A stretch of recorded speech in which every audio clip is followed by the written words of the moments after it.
An extraordinary search in the South Indian Ocean is underway. The Royal Australian Navy, coordinated by the Australian Transport Safety Board, is leading an international search for a plane that simply disappeared while on a routine flight from Kuala Lumpur to Beijing. The Malaysian Airlines Flight 370, with 230 passengers and 9 crew aboard. There is an official hypothesis about where it crashed, but nothing has been found. Some private individuals have attempted to calculate where it might be using their own professional experience. Finding the black box is vital to establishing the truth of one of the world's most mysterious air disasters. There is only one theory that stacks up in every way about what happened to this aircraft. This aircraft was deliberately taken wherever it's gone by somebody who knew everything about the 777. We might think that the pilots became unconscious after a few seconds. The plane, in fact, had a very erratic trajectory.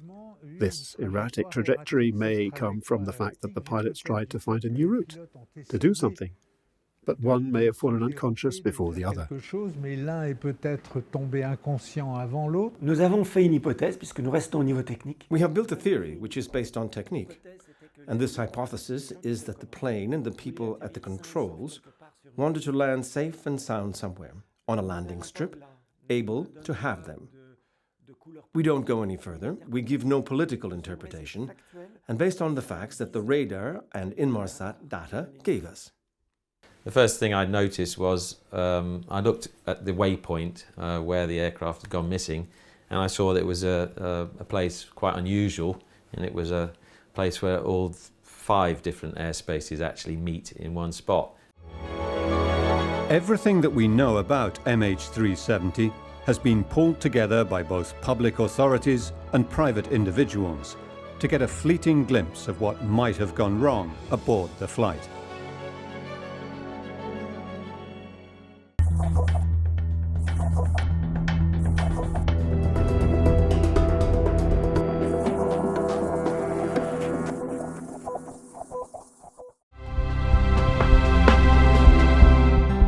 It is the evening of the 8th of March 2014.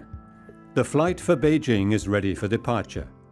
There isn't a cloud in the sky, and 153 Chinese, 38 Malaysian, and a mix of other nationalities, including 2 Italians, are preparing for their flight to China.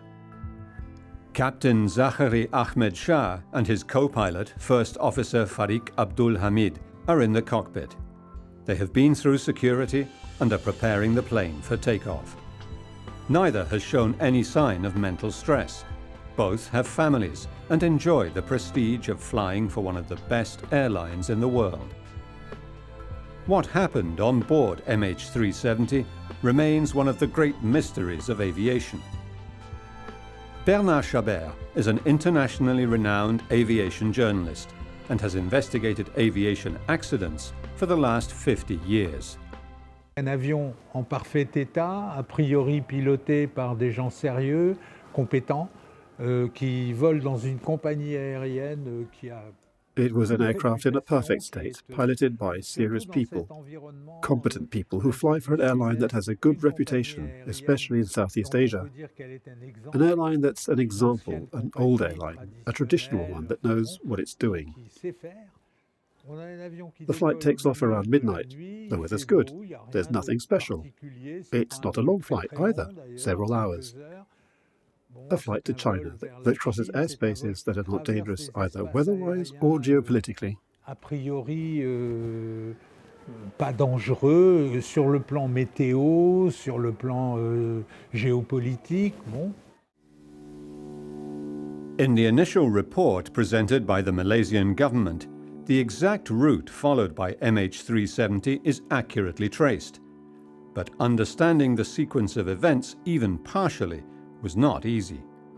The flight took off at 0042 Malaysian time, or 1642 Coordinated Universal Time, the time measure used by the investigation.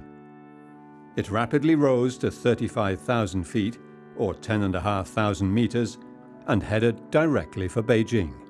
370, we are ready, requesting flight level 350 to Beijing.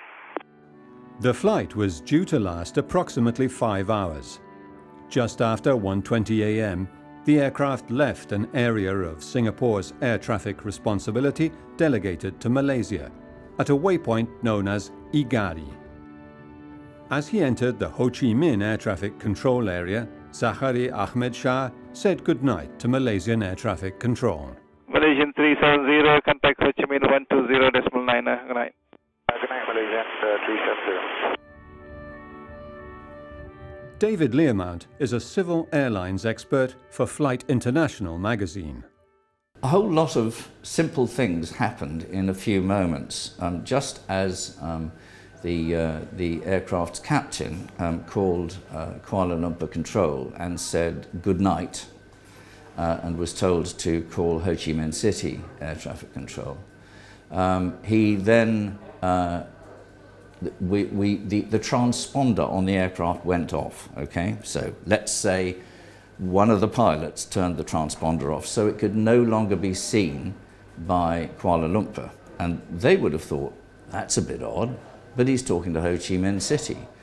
But of course he didn't call Ho Chi Minh City. What he did do was he turned quite sharply to the left. MH370 disappeared from the air traffic control radar that traces the signals sent out by the aircraft's transponder with its individual call sign. Former Eurocontrol project manager and member of the CAPTIO group of investigators into the mystery, Jean-Luc Marchand, understands exactly what this means. You have to understand what was going on in the mind of the air traffic controller. Kuala Lumpur had said goodbye to the aircraft, which means that in his mental procedure, he was no longer under my control. I asked you to manually make radio contact with Ho Chi Minh. It is an old-fashioned manual process. It is the aircraft that takes the initiative, not the air traffic controller, which explains the reaction time. So the Malaysian controller thinks, that's it, I'm done. This aircraft is no longer with me. So he concentrates, and that night he concentrated on 4 aircrafts that were flying in the southwest quadrant that maybe weren't going to meet, but required his attention. And for him, the Malaysian 370 was out of his control area. The civilian air traffic control services lost sight of the aircraft because they rely on what's known as secondary surveillance radar. Basically, their radar sends out an interrogation signal, and a transponder on the airplane answers it and says, I'm here and this is me, identification. If you switch off the transponder on the airplane, nothing comes back, so air traffic control loses sight of it. Other automatic and voluntary communications systems exist also. The aircraft captain will change VHF radio frequencies as he or she enters a new air traffic control airspace to be able to communicate with the new controllers on the ground. The aircraft also signals its status directly to the airline. The system is called Aircraft Communication Addressing and Reporting System, or ACARS. L'ACARS, c'est un système d'autodiagnostic de l'avion, je résume un peu. ACARS is an auto-diagnostic system of the aircraft, a system by which the aircraft self-diagnoses and is able, at predetermined intervals, to automatically send a status report saying, I'm here, I'm going there, I'm flying at this speed, engine temperatures are this, and a mass of data as requested, as required by the airline and the owner of the aircraft, who decide how they want to follow the aircraft and how often, and so forth. So the aircraft sends data that shows the state of the plane constantly. C'est presque à la demande, on fait à peu près ce qu'on veut. On envoie des données qui font que l'avion s'autodiagnostique en permanence. A third navigation system contacts the navigation satellite Inmarsat and, depending on the package the airline has bought from the satellite company, can identify the exact position of the plane. Le système qui passe par le réseau satellite Inmarsat est un système de relais de communication. Une station. The Inmarsat satellite system is a system of communications relays that are emitted by stations in the air, on the ground, on the sea. They are signals that can be received within a certain range of the transmitter. But if this transmitter contacts the satellite, and the satellite can send the same signal to another satellite, the signal can be received anywhere you want on Earth. Un autre satellite, et ainsi le signal peut être pratiquement distribué où on a envie de le distribuer sur Terre. At 1:20 hours local time on the 8th of March 2014, all these communications ceased to function.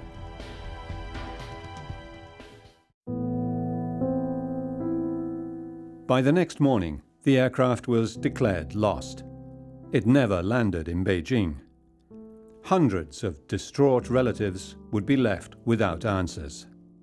With the heaviest heart and deepest sorrow that, on behalf of the government of Malaysia, we officially declare Malaysia Airlines flight MH370 an accident, and that all 239 of the passengers and crew on board MH370 are presumed to have lost their lives.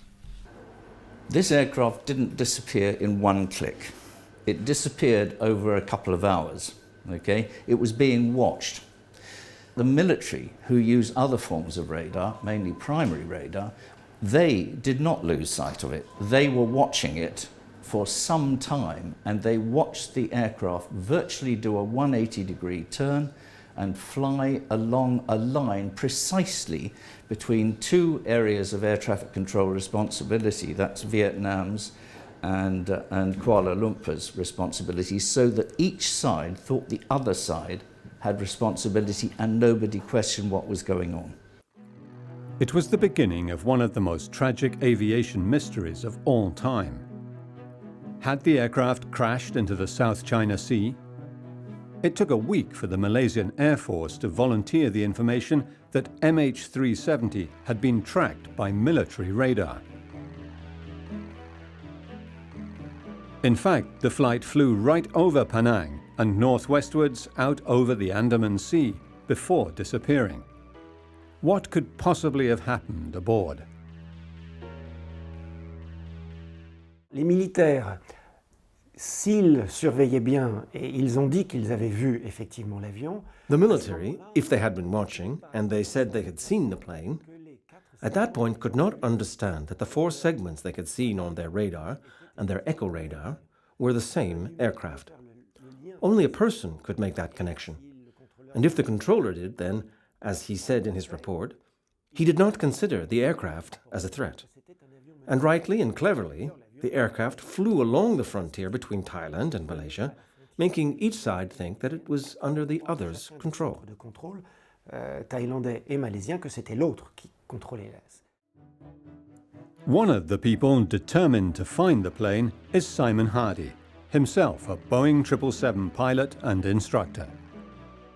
It was only when the first report came out saying that they had really no way of finding where it was that I became interested. And the first thing I noticed was I looked at the waypoint where the aircraft had gone missing, and I saw that it was a place quite unusual, and it was a place where all 5 different airspaces actually meet in one spot.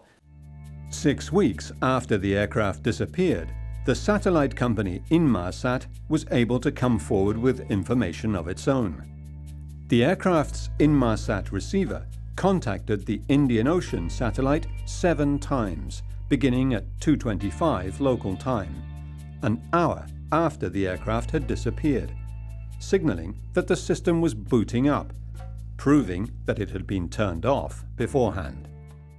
Our interpretation is that when the aircraft's electricity was cut off, or that someone aboard turned off the electricity, there are 2 ways. There's the electronic bay that is under the cockpit that someone could have got into on the ground and stayed there during the flight, as it's pressurized, heated, habitable, and decide to open the main electricity disjunctors that turns the electricity off.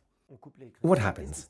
The RAT, or a turbine, a little windmill, is deployed from the aircraft and produces a small amount of electricity, but enough to fly the plane. and enough hydraulics to activate the controls. The system sent out an interrogation, that is, the satellite sent out an interrogation from time to time and got a vestigial response. It wasn't a response that contained much detail, but geometrically the satellite could work out where, at what range from the satellite that aircraft was. Now, the range means it's anywhere on a big circle. Those signals enabled people who understand navigation and mathematics to work out where the aircraft must have gone. Your GPS in your car finds 3 satellites, and it doesn't know where you are, your GPS. It knows how far you are from that satellite, and it also knows the distance to that one and the distance to that one. So in its brain, in your GPS, it then draws 3 circles, and where they intersect is your position, and then it puts it on a map. So in this way, we've got, if you look at these 7 circles, they're the sort of GPS distance circles, but we've only got 1 satellite. We haven't got the 3, so there's no intersection of 3 lines to show you where you are. You've just got a circle, and you're somewhere on that enormous circle. The satellite provided 2 types of information. The burst time offset is the time it takes for a signal to leave the ground station and reach the aircraft via the satellite, which gives an arc of possible locations. Another set of data, burst frequency offset, is derived from the difference between expected and real speed of delivery of the return signal, which varies due to a Doppler effect caused by the plane's and the satellite's movement. For each Inmarsat signal, we have 2 values, the BTO and the BFO. The first gives us a position on a sphere that isn't necessarily the terrestrial globe, as it is also in altitude. The second gives us an indication of the movement of the plane at that moment in time. Is it climbing or descending? How come? Because the aircraft has a system of frequency compensation that compensates the Doppler effect, that is imperfect, and this error tells us whether the aircraft was climbing or descending, and whether it was approaching or distancing itself from the satellite. The 7 concentric rings produced by the Inmarsat satellite tell us MH370 was somewhere on the circumference, but do not tell us the direction it was flying in. However, the BPO values did help identify the route and the altitude. La sortie des radars malaisiens montre une précision. The Malaysian radar signal shows an extremely calm, precise execution of the flight, and the turn-off course shows that the pilots were professional and executed it manually, and clearly were not panicking. They turned the electricity back on when they needed to, but they had plenty of time, because the maneuvers were every half an hour. Their aircraft can't descend by itself. Someone has to enter a new altitude. An aircraft will always remain at the same altitude unless there is a human intervention.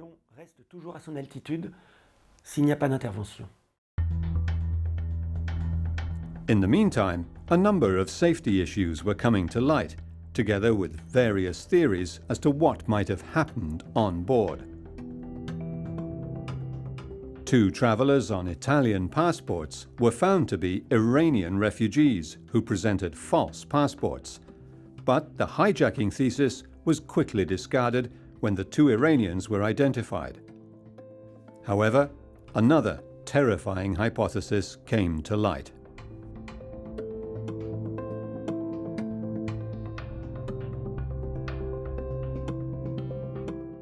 On croit savoir qu'il y avait une caisse contenant autour de 200 kg, peut-être un peu plus, 240 kg, de batteries au lithium-ion qui a été We think that there was a case containing 200 kilos, maybe 240 kilos of lithium-ion batteries loaded aboard this aircraft.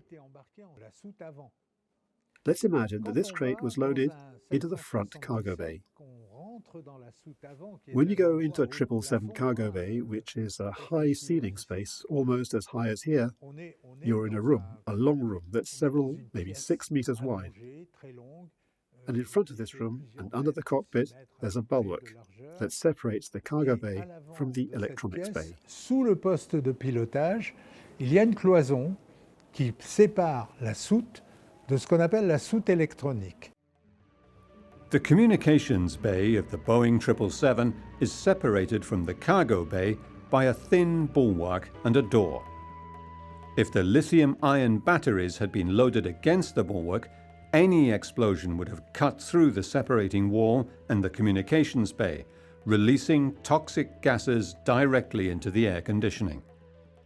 This might have knocked out the crew and passengers, leaving only the pilot enough time to don his oxygen mask. Et lorsqu'on a un incendie d'une batterie lithium-ion, ça produit une boule de flamme, un flash. When a lithium battery burns, it produces a fireball, a flash that burns out very fast, that doesn't burn very long. A real flash that releases an enormous heat, that releases mortal gases very quickly. Et également qui dégage des vapeurs qui sont absolument mortelles rapidement. Without communications and struggling to find somewhere to land, the fainting pilot could have headed for the closest airfield, missed it, and turned back before losing consciousness. Quelle va être la première réaction d'un équipage qui se voit soudain envahi de fumée? What will be the first reaction of a crew that is swamped by fumes and realizes that they're dangerous fumes?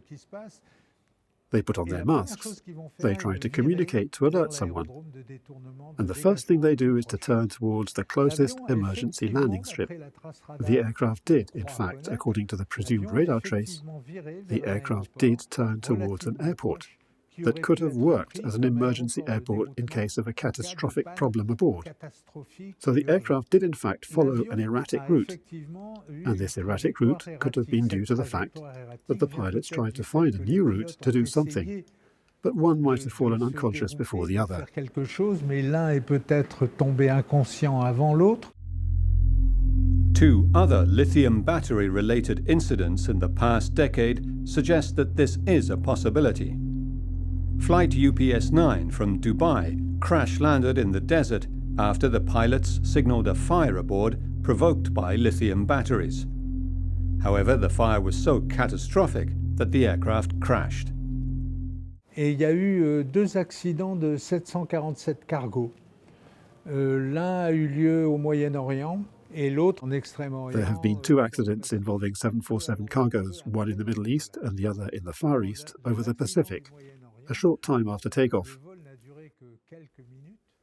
In the case of the Middle Eastern accident, the flight lasted just a few minutes. The captain, it seems, had left his seat in the cockpit full of fumes to go and get a mask, because his wasn't functioning. But the co-pilot, on the other hand, who was equipped with a mask, said just before the aircraft crashed that he couldn't even see the instruments. Such was the smoke in the cockpit. Qu'il ne voyait même plus les instruments tellement il y avait de fumée dans le poste de pilotage. The supposed fire didn't bring the aircraft down, unusual, and two, didn't cut off the communications, very unusual. So it's something that you wouldn't expect. And the aircraft was still flying, and we can still see it on the military radar. It was still flying very successfully as it goes around Penang. So the time between the fire and somebody not controlling the aircraft is quite long. If there's a fire, you do want to get the aircraft on the ground as soon as possible, land as soon as possible is what the checklist says. It's someone in the cockpit who, on the upper control panel above the pilot's head, can press 5 buttons to open the circuits, like the disjunctors, that are simple pressure buttons. He presses and turns off the generators, the two main ones, one in each engine, plus the backup, plus the turbine that you hear when you go aboard an aircraft. You hear the turbine at the back of the aircraft that supplies power to the aircraft at times, and the 5th generator. If you turn off all 5, then the RAT is deployed automatically. The investigation brought to light another disturbing fact. Pilot Zahari Ahmed Shah had mapped a route to the South Indian Ocean on his personal computer simulator. Why? Le copilote était un jeune homme qui était en train de démarrer brillamment une carrière de pilote de ligne. The co-pilot was a young man who was beginning a brilliant career as an airline pilot, which isn't the worst job in the world. As for the captain, he had a great career, and although he was like anyone else with his ideas, with a life, but he showed no signs of mental stress, unlike other crashes caused by suicide of the pilot that could have been foreseen or were foreseeable. While here there's nothing that could indicate that there was a deliberate decision on the part of a crew member. Suicide qui, dans tous ces cas précédents, aurait pu être prévu, était prévisible. Tandis que là, non, il n'y a rien qui semble indiquer qu'on ait eu une volonté délibérée d'un membre d'équipage. We know that this aircraft must have been directed for the time that it was watched by military radar. It must have been directed by somebody who knew how to fly the aircraft and how to navigate it and how to operate its systems. So we're probably talking about a pilot. There were only 2 pilots on board. We don't know if this was a deliberate act. We don't know the precise motivation for it, but it might have been revenge against Malaysia, against the airline, against the employer, against the government. You've got a huge device with Malaysia written down the side of it. If you want to get your own back on something Malaysian, making that airplane disappear might be rather a good way of doing it. However, speculation on the reasons for the loss of MH370 will only be fully dispelled once the black box, or flight data recorder, has been found. As the world puzzled over what had happened to MH370 with 230 people aboard, a number of new details came to light. The first officer's telephone was on, and a signal had been picked up at 2:31 hours as the aircraft flew around Penang Island. No other telephones were picked up, and yet there were hundreds of phones on the aircraft. What had happened to the passengers and crew? The aircraft followed a route that only a very able pilot could have managed, according to Jean-Luc Marchand. 2 other aircraft were flying along the flight path MH370 was on, so the pilot took evasive action. Et donc, il s'est débrouillé pour retrouver... He managed to find this route after leaving Penang. It was an air lane that runs from Singapore, Kuala Lumpur, towards the Middle East and Europe, and which was quite active, which planes were flying along. And that night, as he left the radar coverage, he was followed by an Emirates flight about 20 nautical miles behind his left shoulder. And in front of him, he had a flight that had left half an hour earlier from Madras, from Chennai, which was on Indigo, and which was flying about the same altitude. So he had 2 planes flying more or less at his altitude, and he wanted to take a left turn. And to avoid them, he carried out a contingency procedure, which involves shifting right by 15 nautical miles and then descending to pass under the airlane.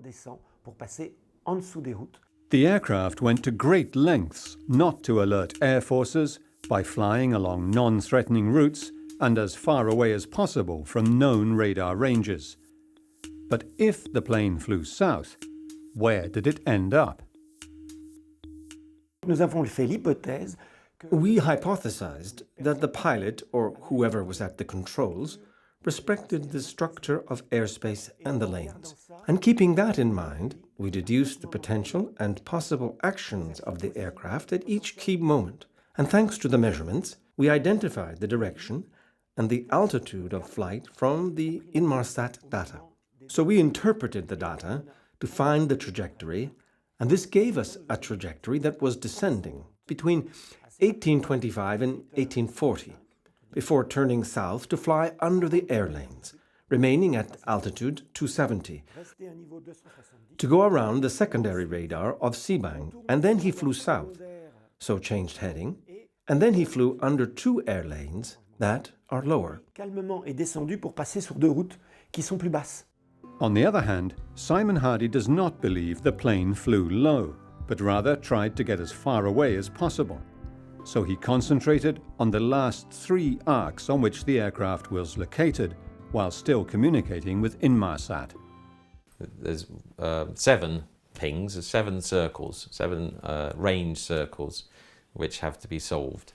The first one, and the last one, is the aircraft being repowered, or the satellite unit, the satellite data unit on the aircraft being repowered, and it's saying to the satellite, I'm starting up after having been off. The other ones is a periodic inquiry from the satellite to the aircraft saying, are you still turned on? So that's why these arcs are an hour apart from one, which is the ones I use later, is an hour and a half apart, because there's a telephone call that comes in at the moment when it would have been sending the inquiry, the hourly inquiry. The information Simon Hardy was looking for was direction and speed values that were compatible with the plane taking an hour to fly between the 5th and 6th arc and 90 minutes between the 6th and 7th. Most of my lines, when I drew them on this big map here, were pretty much parallel. I didn't know which one was correct, but I was finding something out. I was finding out that the track of the aircraft during those 2.5 hours was somewhere between 188 degrees and 192 degrees. Now Simon had to find the speed. The aircraft has to fly down from up near the tip of Sumatra. It has to get to these various points on the last section, has to get there. And so what I did then was say, okay, the distance from there to there, or the time from there to there, is 3 hours and 5 minutes. It has to get there, so what's the speed of it from there to there? One of these lines will be no speed change between the 3 hours and 5 minutes and the next bit, which is drawn down here. So then that was the next process, was, okay, what is the constant speed line of all these lines, and they're crossing over and nicely in the opposite direction. So which is the constant speed line? So I did my calculations, I found the constant speed line, which was 488 knots. The constant speed line that connected the distance between the 5th and 6th arc and the 6th and 7th indicated a speed that Simon had seen often. Unlike a car, and in cruise, an aircraft goes pretty much at the same speed day in, day out. And so for the last 15 years, I've been seeing 488 knots in front of me as I'm in cruise on my 777. So the fact that it was telling me the constant speed line is 488 knots, that's astounding. That tells me not only that I'm making progress, but maybe the aircraft that made this line was a 777 rather than a 737. If the aircraft was flying at 488 knots along those lines, what course would it have taken to reach the place it disappeared from radar coverage in 3 hours and 5 minutes from its last sighting? So at that point, I then transferred from this map, where you can't see, this is a long way away from the tip of Sumatra.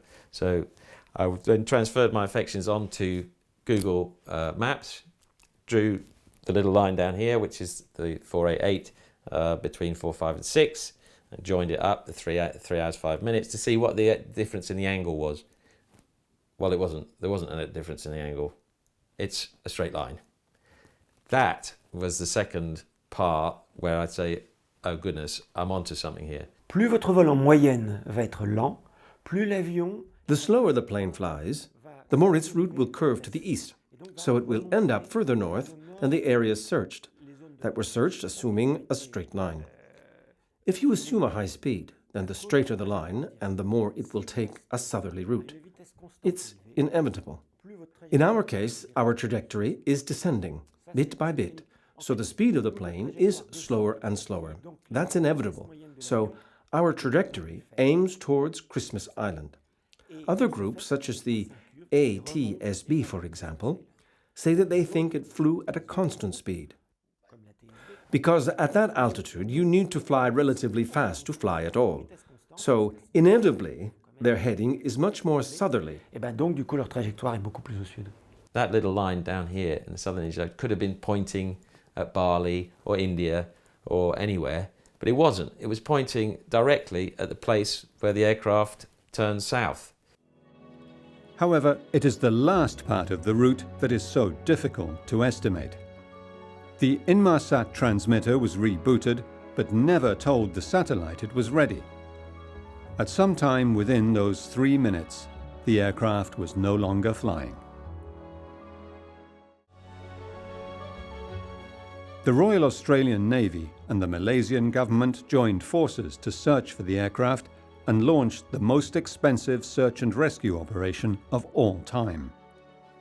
The resources placed at the disposal of the operation were impressive, but the size of the area was also awe-inspiring. More than 1 million square kilometers of empty ocean. The search continued for 4 years, and then the private oil prospecting company Ocean Infinity offered a success fee deal to find the plane. These 2 campaigns also drew a blank. Once Simon Hardy was able to establish the route and the distance, it was a logical step to estimate the location of the aircraft. Where that 188 degrees crosses the last beep is the place to say, okay, the aircraft passed over the 7th arc here. That is not where they've searched there, but I've always said, that's not a place to search. Where the 7th arc is where the aircraft is saying, it's another indication that the satellite unit is working. It's actually a startup again, but it's saying Windows starting, so it's working. So the 7th arc, all these complicated things inside the aircraft are working. It hasn't been smashed into 1,000 pieces. The Inmarsat transmitter was rebooted because it had been turned off beforehand, possibly because the engines no longer provided electrical power. It never sent a message to say it was ready. In those 3 minutes, the aircraft was no longer flying. By creating a flight plan based on the actual route followed by the aircraft and the presumed route to the South Indian Ocean, Simon Hardy was able to find 3 parameters that indicate where the plane should be. As a 777 pilot, I was able to use a professional flight plan for the known part of the flight, which you can see for about the first hour, up to when it disappears off the edge of the radar at 1822 forever. So that's all absolutely correct. And then after that, I have to add in a little bit up to the turn south, and then the turn south on 188 straight. And then I can also draw another circle of where it runs out of fuel. So I've got 2 circles, I've got 2 lines, 188, 7th arc, and now I've got another arc, which is the range circle. So those all cross in almost the same place. They cross in about 27 nautical miles from each other, which is, again, that's extraordinary. I couldn't make it up. According to this theory, pilot Zahari Ahmad Shah was alive and piloting for the whole period of the flight, from where it disappeared off the radar screens to its final descent. It is a terrifying idea. The French former Eurocontrol expert has a different theory. We don't know how whoever was in control actually introduced the data into the flight computer to indicate the next point. Did they introduce a flight plan, or did they do it point by point? So if it was a flight plan and they had indicated Christmas Island, we have to take into account that the predictions of the flight computer are not perfectly precise, and it gets more accurate as it draws closer to the destination. Our flight simulator continued to tell us that we had enough fuel to get there, up to 200 nautical miles beforehand, and then, as we drew closer, told us we wouldn't make it. How could the pilot have got away with it? There was a crew and there was a co-pilot. The most obvious way to disable the passengers would be to do a depressurization, which can easily be organised. We have switches to prevent it. So it's usually done by the aircraft, is automatically doing pressurization. But if that goes wrong, we have some switches. You can go to manual opening of outflow valves. There's big, about this size, outflow valves on the side of the aircraft, one at the front, one at the back, and we can manually control them. So if you wanted to do a depressurization for some reason, you can do it. As the pilot, you have full control over the aircraft. So that would be the easiest way to disable the passengers and the crew. One of the reasons Simon Hardy is so convinced that the aircraft was deliberately taken off course is a strange maneuver it carried out over the island of Penang. The aircraft does a strange turn around Penang.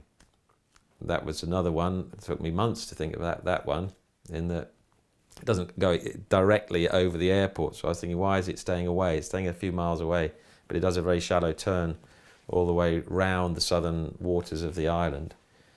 And then after a while, I remembered that I'd done this sort of maneuver myself when I wanted to look at something. It was Ayers Rock. So I want to look at something. So I thought, oh, somebody's looking out the window. Somebody's looking at something. And so that's when I came down here and I typed in where the crew from? Where's the first officer from? It's from Selangor. Where's the captain from? He's from the island of Penang.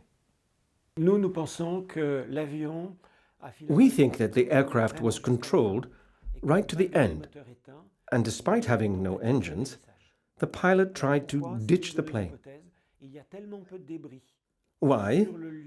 Because there is so little debris on the surface that has been recovered, and the nature of the debris and the way it has broken suggests to us that it was a ditching. Study of the ocean currents suggests that MH370 really did crash land in the southern Indian Ocean. One part in particular is of interest. It is the left flaperon, and it suggests that the pilot tried to ditch the plane smoothly on water rather than crashing it vertically. The flaperon, found in Réunion, was eroded along the trailing edge, damage that can only have been produced if it had been extended for landing. An event that was spectacularly achieved on the Hudson River in 2017 by Chesley Burnett Sullenberger.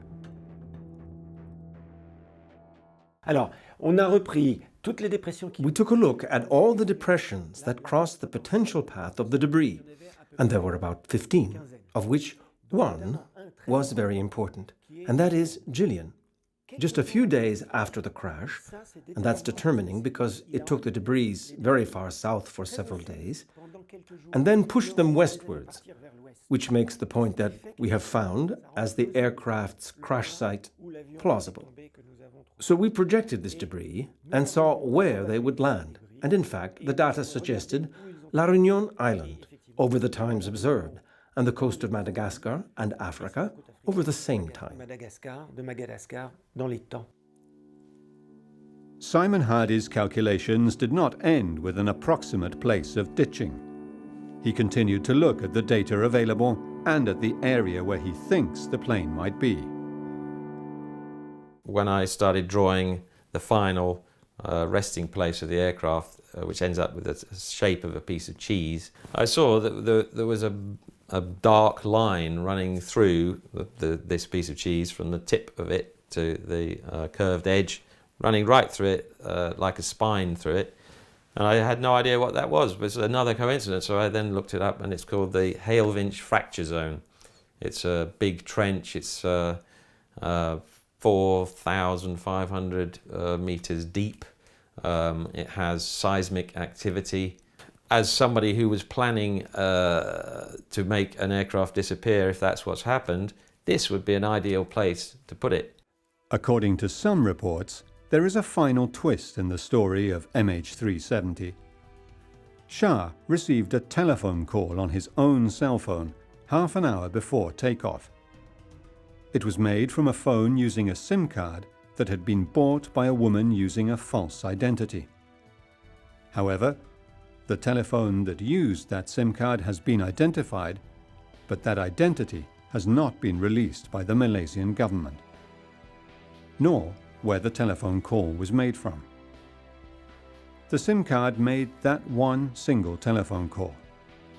Who made it and what was said will never be known, even in this day and age of high-tech and ubiquitous personal information. Nor will the reason why one of the largest and most sophisticated aircraft available today disappeared over the most remote area of the Earth. The mystery will continue, unless the aircraft is found and its flight data recorder retrieved, as the relatives of the 230 passengers and crew aboard MH370 earnestly hope.